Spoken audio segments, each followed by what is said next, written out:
Ndroso tamin'ny fiaonana voalohany tetsy amin'ny Tobratsy mandrava androany ny Emonat.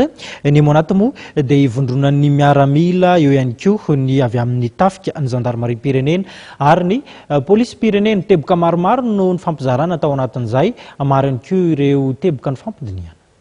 Androany no nanatanterahana voalohany fivorian'ny Emonat tetsy amin'ny Tobratsy mandrava tamin'ity taona 2024 ity. Emonat izay vondronan'ireo mpitandro filaminana eto Madagasikara dia ny polisy pirenena, gendarmerie pirenena ary ny tafika malagasy. Tamin'ity androany ary dia nanao ny fivoriany mahazatra teo anivon'ny Emonat, nanaovana tatitra momba ny fitandronan'ny fahalemana manerana ny Madagasikara.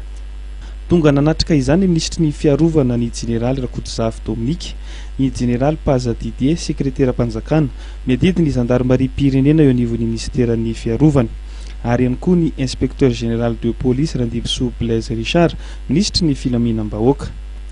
Noho ity androany andro voalohany nivoriana tamin'ity taona 2024 dia nisy nijery todiky ny taona 2024 tamin'ny asa fampandrinan'ny fahalemana manerana ny Madagasikara.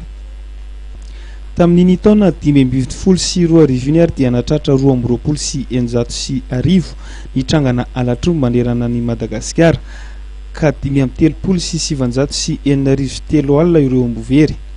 Vokatry ny fanarahan-disy ny asa nataon'ny mpitandro filaminana dia tafaverina ny 577 alina tamin'ireo ombovery.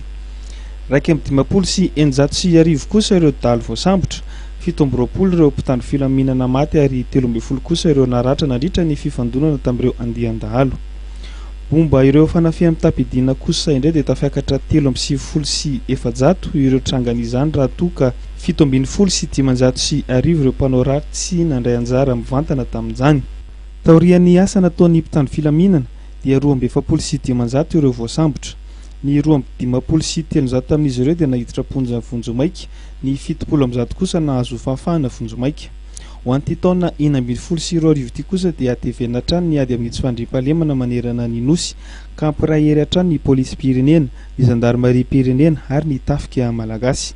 Ho an'ny androany ary dia nisy ny nofokena amin'ny tapihavanana ho mariky ny taona vaovao. Nofaranany tamin'ny fialana etaeta kosa izany nentina nanamafisana ny firalahina eo amin'ny samy mpitandro filaminana.